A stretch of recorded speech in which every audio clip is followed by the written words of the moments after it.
Look at this. This is freaking awesome. Mike. Another boat show. Hey. Another boat show. Look at this. We're at the, what is this, Sarasota? No, we're at the Fort Lauderdale Boat Show. I see Chris Craft. I see Goslings. We love Goslings. I see HMY. We are on a Galati boat, and this is actually a Hargrave. We have a little bit of a heart for Hargraves. Yes, and we do. Guess what, gang? This is the bottom line. And I'm here with Mike Rabilio. No throttling, no contract, unlimited data, and no oil spills. Marine Data Solutions, gang. He's gonna help us out with internet, because everybody has a lot of questions with that. I also got to mention Salty Rags Crew Apparel. They did this shirt. Those guys are awesome for all your crew needs. Please go see them. But anyway, we are at the boat show. This is looking awesome. Everybody's social distancing, by the way. It looks different in the video, but every boat is 12 feet apart. So everybody's fine. We're wearing our masks, and we're going to talk about the internet, but you know what? It's a little hot out here. Let's go inside. Yes, let's go down. Okay, let's go. All right.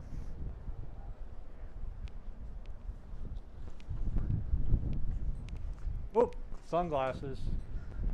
Look at this boat show. This is awesome. I don't know those boats. Don't buy those.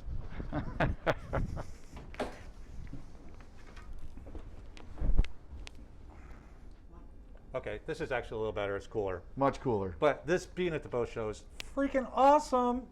Okay, so internet is really important on boats. I mean, it's a no-brainer. Forget about the guests. I'm talking about crew. I've heard stories where crew would quit a boat without internet or not even take the job. It's the younger generation. That's a little extreme, but it's a little extreme, but it's a fact. It makes me happy. It's a fact. You know, the internet goes out. Some of these younger crew are like in the fetal position on the floor, like they don't know what to do. They don't know how to go anywhere because they use their phones. They're like, oh, I don't know where to go. Yeah. So okay, but communications have come a long way since I started yachting. Back when I started, we used carrier pigeon. Now, some made it, some didn't. You didn't know. Then like you would get a phone card, and you'd wait in line in the payphone on some Caribbean island, and then you'd make the phone call once a week, find out that your wife has left you for the mailman or something. Okay, but we're not there anymore. So then we moved up to satellite, where satellite communications for crew was like, don't touch the phone. What are you doing? You know, okay, you can call your family, but it's got to be like 10 seconds or less. Actually, I think we said it was 1 minute because it rolled over every minute. Until I found out that the satellite people are like, well, 1 minute for us is like 45 seconds. What? That sounds about right. And then wait a minute, when the phone rang, that counted. Yeah, yeah. I'm like, pick up the damn phone. But we're all through that now. Right now, we're in the digital era, and so what systems most of the boats have on board, this is what you provide. Yes. So please explain it to me. What is the best scenario for a yacht right now to stay in communications for guests and crew? Okay, so as far as best scenario, it's going to kind of depend on where you are geographically. Not the moon. But I'll give you the three options. The first is that you get what's in the marina, which is a shared connection. That sucks. And it usually does. It'd be like doing business at Starbucks. It's not reliable. Do you know how many times I walk to the marine office and go, the internet's not working? They're like, join the club, dude. Go ahead. Next. Yeah. Okay, so and then the next one would be satellite. Mm-hmm. And the beauty of satellite, you taking away the cost and the slow speed, is that it's going to work everywhere. Satellite will. So, you know, there's going to be, the cost is crippling. The cost is, you know, most plans, they have unlimited plans right now that are $3,000 a week. And so you can get that for a 1 week charter. So it's gone to weekly. So it's unlimited and it's unthrottled, but it's only 10 megs down on a good day. So it's really not, in my opinion, the best solution for speed and ease of use. To use all the time? Yes, yes. Okay, so what do we need to do? So our next item would be 4 and 5G. And the 4 and 5G equipment. Like the phone stuff? Yeah, just like for your phone. Okay. But it's a little deceiving because you see on TV all the time, you can buy an unlimited plan for your T-Mobile phone for $45 a month all in. Well, T-Mobile knows that only one person is using that data, and they cap it at about 18 gigs.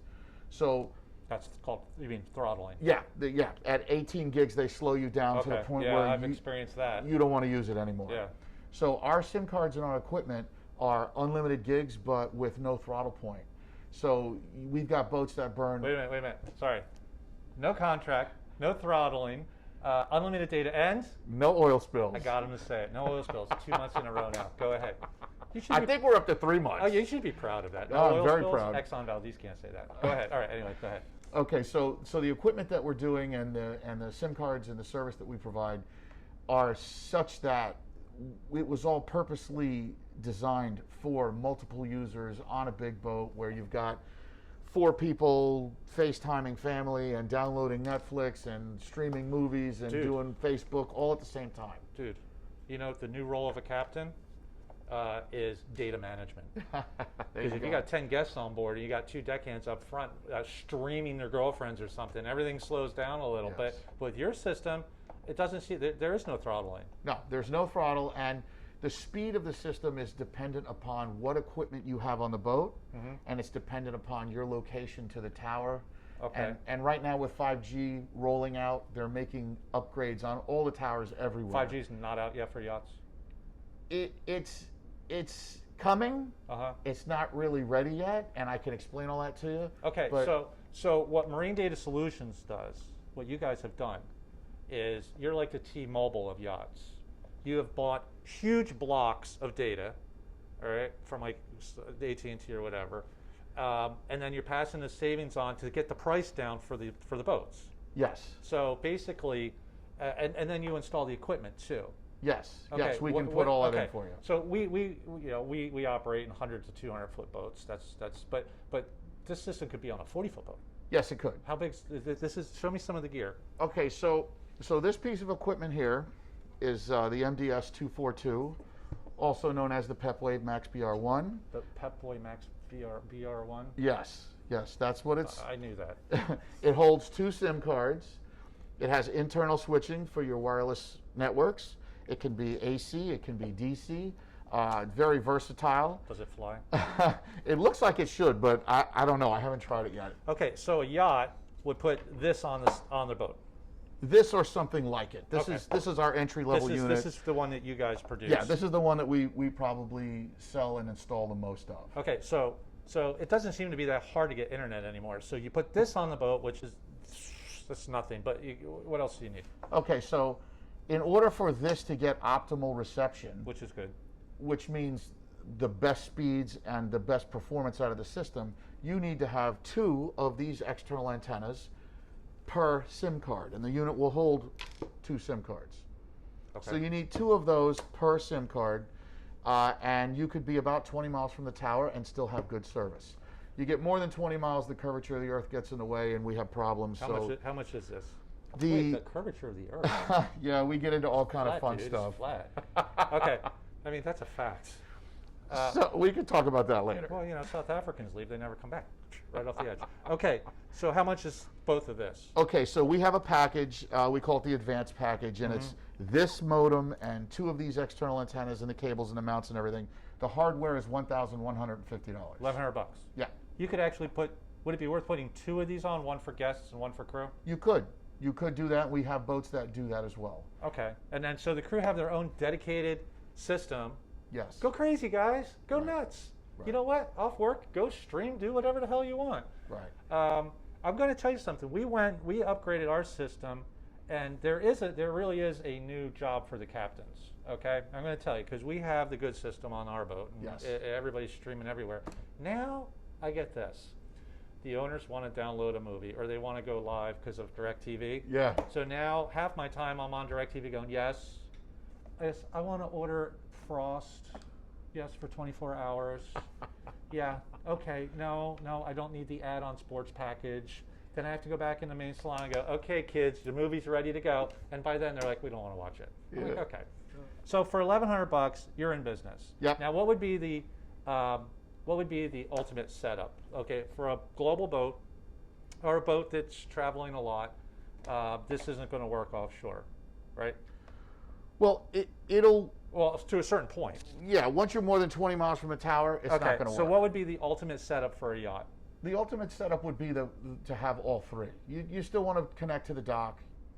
as a useless, backup. dude. And I agree, but sometimes you need it because everything else broke. You know, every time I'm in the marina, like I'm doing emails in the afternoon, everything's fine. And when all the crew's off in the marina, the internet just goes, Yep. and then I get that little dinosaur going. You can't Yes. connect the internet. I'm sitting there going, jumping the little thing. That's exactly it. Okay, so so you want to still have satellite. Yes, you want to have satellite because there's going to be places like Okay. the Exuma Park that has absolutely no 4G coverage. So you have satellite, and then when you're in the areas, you have this, and you let the crew go wild. Yes. When you're offshore, you guys, dude, calm down. We'll be there soon. I actually had a chef, right? And I'm always like, this is the old days before this, where internet was like $10 a megabyte. Yeah. We pull into the Bahamas, and my phone's going off. You just agreed to $10 this. You just agreed to $10. It was about $300 before I figured out what was going on. The chef's phone was updating. Oh. Yeah, like 2 gigabytes, and I'm like, cut it off, shut it off. Your update cost me $900. Yeah. That's all over, right? Yeah. So the way to do it: satellite for offshore use. Your system when you're in the area, and let the crew go wild. Yes. That'll keep them happy. And how much is it a month? We've got several different plans, but our T-Mobile entry-level unlimited plan is $300 a month if you prepay for the year. $300 a month. Or it's $500 a month if you just go month to month with no contract. $300 a month. My crew wastes $300 a month on. Yeah.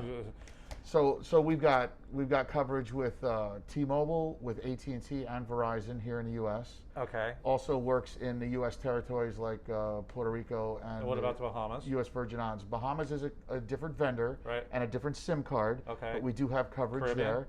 Caribbean is another different set of vendors, different set of SIM cards. We have coverage. It's just like the satellite TV. When the boat goes in the area, they got to give you a buzz. Yes. You're going to give them the card. Yes. I know for a fact that I can switch it with my computer. I can switch the cards. Yep. So you go from one area to the other, you switch cards. Matter of fact, if you guys put 2 of these on board, you could actually have 4 areas, right? Yes, you could. I mean, that's pretty cool. could. Communications on the yachts have come such a long way. There's no reason on the planet why a yacht, a 100 plus foot yacht, even an 80 foot, even a 40 foot boat should have this system. Let me ask you another thing. If the boat goes into the yard or something, can you just turn it off? Yeah, you sure can. So you don't even have to pay for it? You sure can. Jesus you can turn it off. Jesus Louise. I turn the internet off on my kids all the time. It's fun. I would love to turn it off with the crew. Sometimes I do. But there's no reason on the planet why a boat shouldn't have a system like this. To keep the crew happy, to keep the guests happy, to keep the captain happy because the guests are happy and the crew are happy. Are you happy? I'm thrilled. I'm freaking happy. I'm sitting here on a brand new Hargrave. This thing's got to be worth, I don't know, $10 million. At the Galati exhibit, at the Sarasota Boat Show, Fort Lauderdale Boat Show. I think it's Fort Lauderdale. I'm pretty sure. And you know what? Marine Data Solutions, Mike, thanks for giving us the time to explain some of this stuff. Anytime. I could go on about it all day, but that's a good start on what we've got. And if you guys need any information, feel free to call me. Check out our website, marinedatasolutions.com, has all the pricing. And we're here in Fort Lauderdale with coverage all over the world. That's pretty awesome. There's no reason on the planet not to have this. That's I'm Doug. Sam's somewhere else. This is Mike, and that's the bottom line. I hope you guys enjoyed it. I hope it was informative, and I'll see you next week. Take care, guys.